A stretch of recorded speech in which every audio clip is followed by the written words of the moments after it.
It's great to have a big family of deaf people. There's my brother who's deaf, and I go out with his deaf friends and my deaf friends, and we both travel all over the place by ourselves. I can communicate easily with my mother and father. It's really good. It's really great being in a deaf family. It helps me a lot with my social life, mixing with all my deaf friends. We go out with my young deaf friends a lot, to places like London, and it gives me lots of confidence.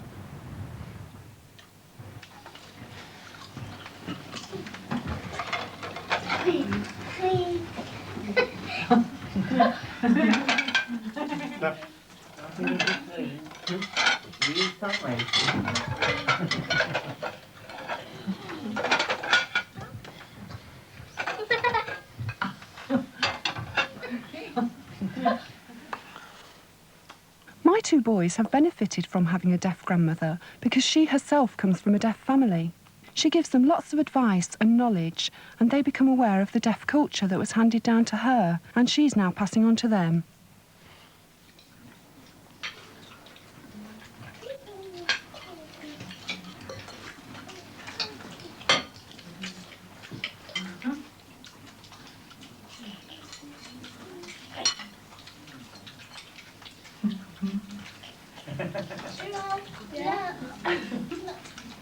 What? What?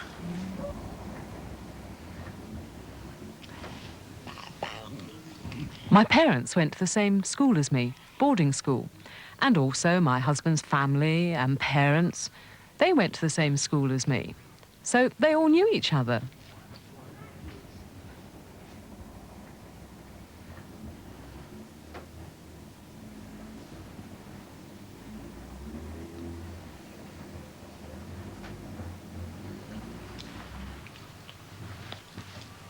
I went to boarding school at the same time as my husband was there.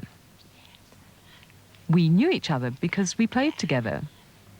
And when I left school, I went to the Deaf Club and I saw him there.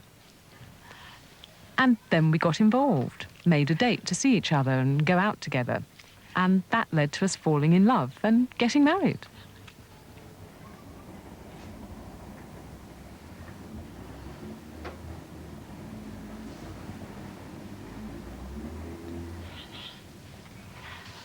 I knew what it was like in my deaf family, and I just did the same bringing up my two deaf children. There was no difference. I knew what to do. I knew they would learn to sign from me.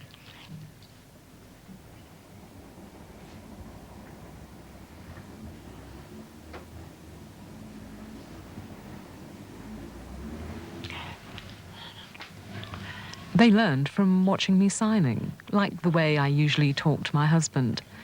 And they copied our signs. I showed them bit by bit, and they learned themselves. They were very sharp.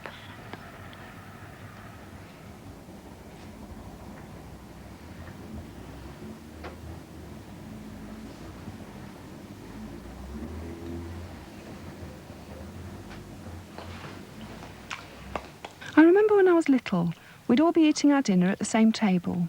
And I really valued those times because we were all deaf, chatting away, and no one was ever left out. Those times really meant a lot to me.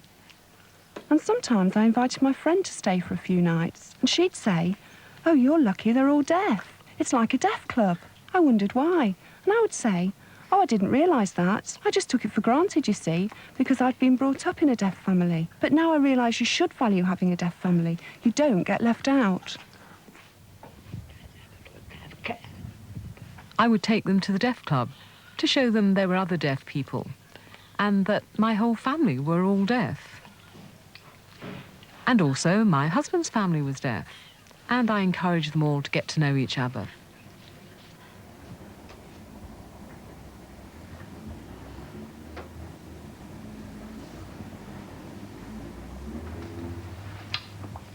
When I was growing up, I realised that there were deaf adults, and I knew that I'd be like them.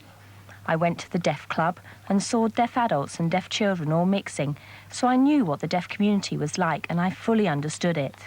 My parents never said, "You're different." It was just part of my normal development. Deaf identity came naturally to me.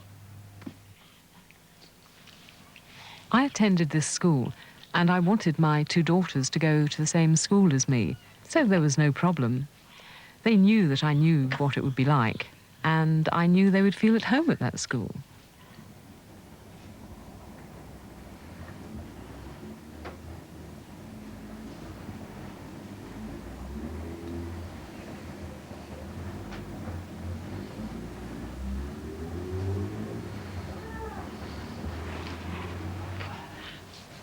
Of course, I felt rather emotional. I missed my two daughters. Their rooms were empty. But I got used to it. I was happy to see them happy at their school. I used to go to an oral school when I was very young. The teacher was oral, and I felt really frustrated because I couldn't understand her. When I went home, I was so relaxed with my parents signing. All my life, I was brought up with a deaf family. We lived in a block of flats, and my mother would be cooking the dinner, so I'd leave her alone and go outside to play out on the playground. And I'd see all these children playing, and I wanted to join in and play with them. But they wouldn't play with me. I wondered why. And I realised that they had voices and were talking to each other. They were hearing and I was a signer. And I became aware of the difference. They knew it was best for them to be with deaf children, to give them a better atmosphere, and then they would learn more from them.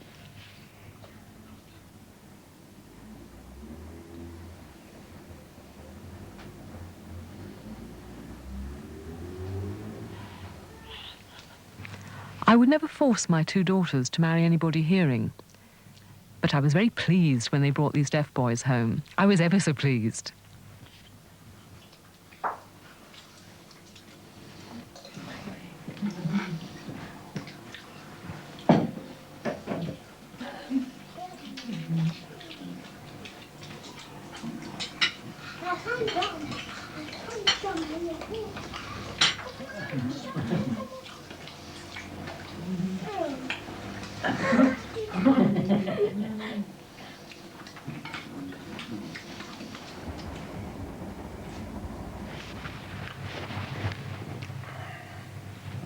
When Carolyn introduced me to all her family, I thought, wow. I mean, I thought you'd have to have a membership card to join the Deaf Family Club. I mean, there weren't just 3 or 4. There were over 40, and I was really amazed. It's unusual to have such a big family, but I did enjoy visiting all her relatives. I mean, I enjoy this life of mixing with a big deaf family.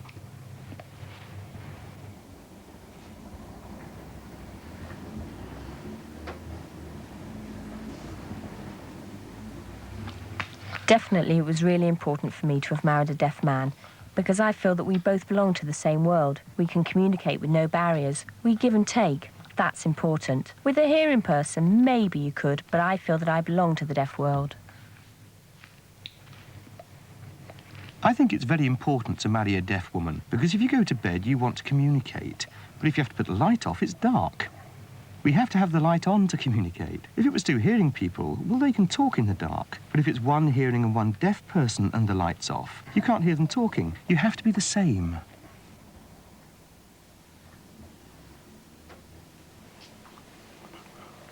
I think it's better to have the same calibre. As 2 deaf people, when we wake up together, we can sign to each other. When I'm ready to go to work, I just say goodbye in sign language. With hearing people, you wouldn't get that same relationship.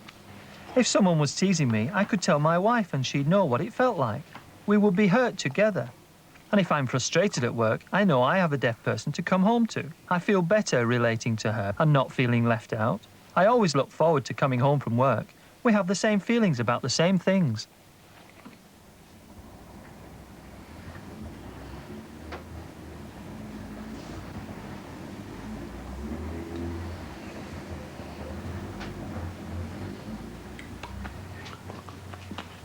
When we started our family and my first son was born in the hospital, they showed me my baby boy and I noticed he had ginger hair. I was quite surprised. And then the nurse looked after him and put him in the baby room in his cot with the other babies.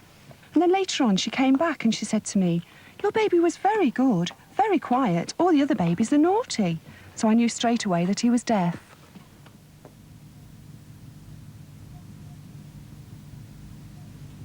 When the doctor said he was deaf, I just smiled and nodded, and he was surprised I wasn't upset. I said, "No, I'm prepared. I feel confident to bring him up. It's no problem. It makes no difference to me. I'm happy." I'm not really concerned if it's a deaf or a hearing child, or it's born a boy or a girl, deaf or hearing. I can't send it back to God. I have to accept the child, whether it's deaf or hearing. If it was hearing, I would teach it to sign and bring it up in our ways so that we would all feel at home.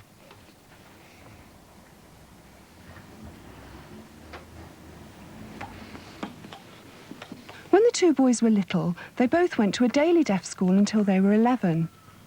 Then they passed their exams and went to Burwood Park School.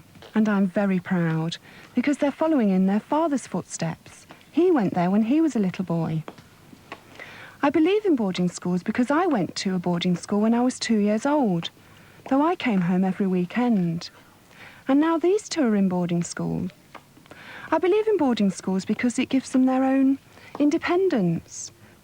They can form new friendships through the school, and also it's a very good education.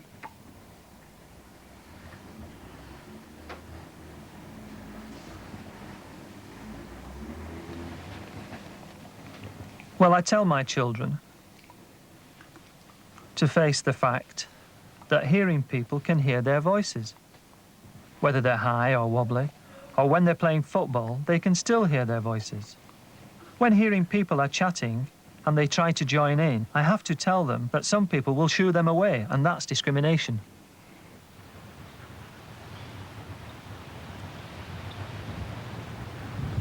Really, I had a good upbringing. My father taught me a lot at home. He helped me with my homework and all sorts of things. Some people have difficulties communicating, but I found it easy. When I went to school, I could already communicate, but I found there were others who couldn't, so I used to help them. I found out in school that other people's lives were very different to mine.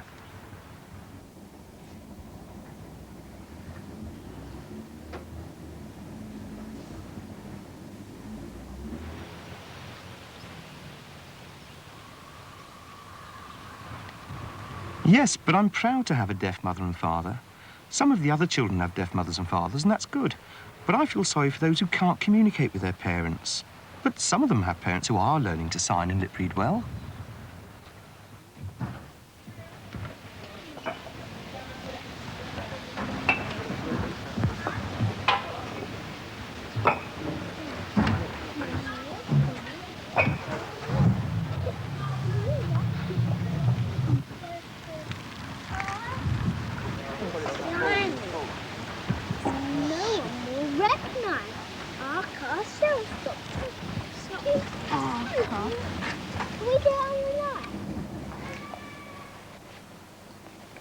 My two boys always bring their friends to our house, and sometimes I've noticed that their friends think it's really great that everybody's deaf.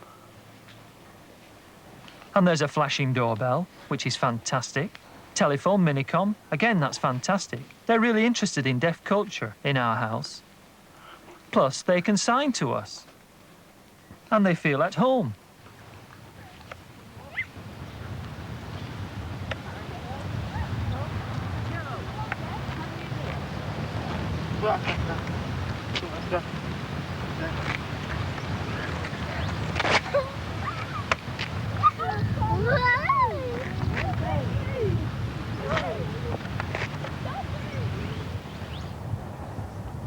I have two hearing girl cousins, but I don't see them very much because I go to a boarding school for the deaf.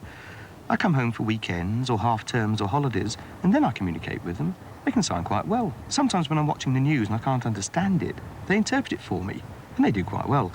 But I don't mix with them much in the hearing world. I mainly stay within my deaf family.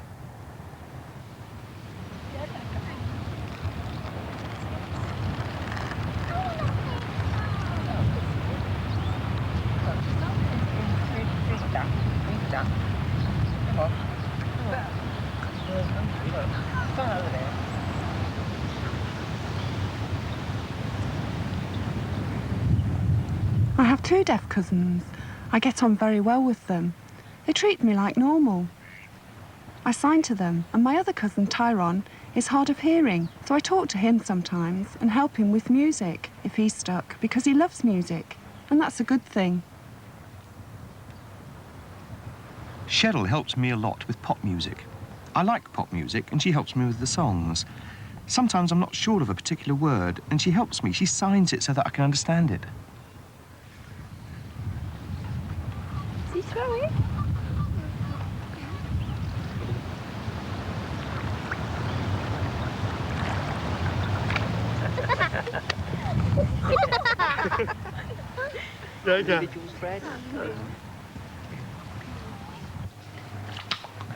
When my first daughter Cheryl was born, I was told that maybe she was deaf because they automatically thought that family genes might have been passed on. It didn't bother me. I mean, I couldn't tell the difference whether she was hearing or deaf, being from a deaf family. But I thought she was possibly hearing because she was responding to sounds.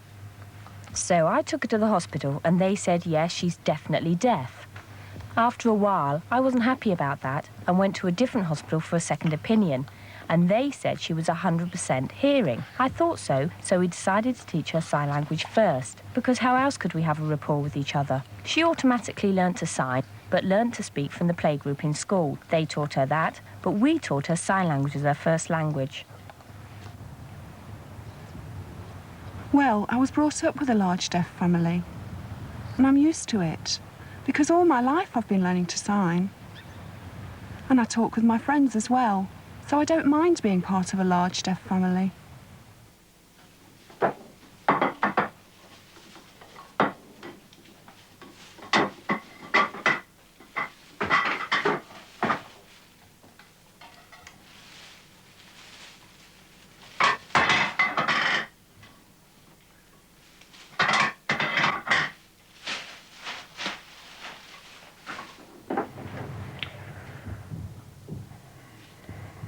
Bringing up hearing children is no problem.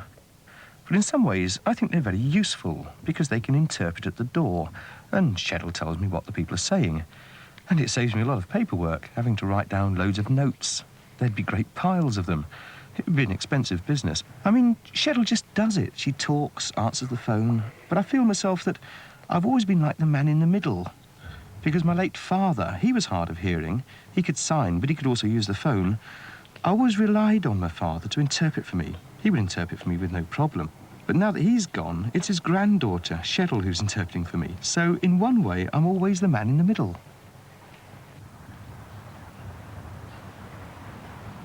I helped my mum and dad 3 years ago when we moved house. I helped them to phone and interpreted with the solicitors. I made my first call for them when I was 3 years old. Well, around about that time. Tanya is my second daughter. I feel we gave a lot of attention to Cheryl, teaching her about deaf family life.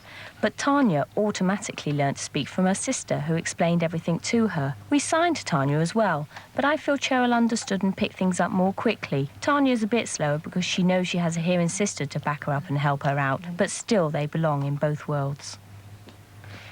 Kissing each other. Ooh. One's got light eyes, one's got dark eyes. What colour eyes has he got? Light. What's this one? Is this the mummy? Daddy. Oh, it's the daddy. What's this one? Mummy. Oh, good girl. They're all going to go in the castle. No.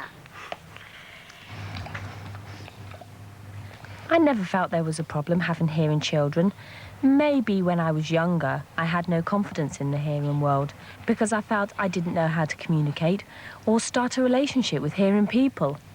But when I gave birth to hearing children, I automatically felt a bond because they learned to sign with me and I learned the way of their hearing world. So automatically we grew together and I don't think there are any problems really.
was little, hearing people's attitude towards deaf people was very bad.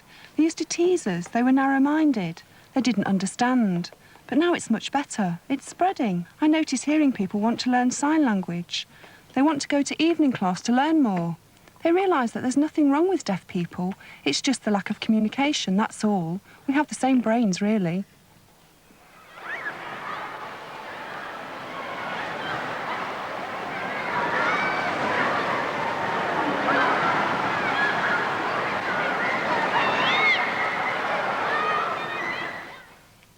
Deaf life has changed from my childhood. I think it's more positive now. When I was young, deaf adults had jobs and a club to go to and something to look forward to. But it's really changed a lot now. People have minicoms and there's more job opportunities. They can work in TV, engineering, computers, a whole range of things. In the past, deaf people didn't have that. Like my parents, they had to have a trade as a presser or tailoring. But now, opportunities for the deaf have improved a lot. And I hope that in the future there'll be more changes and better opportunities. I'm sure there will be. Like I said before, the rope will be there for us to climb.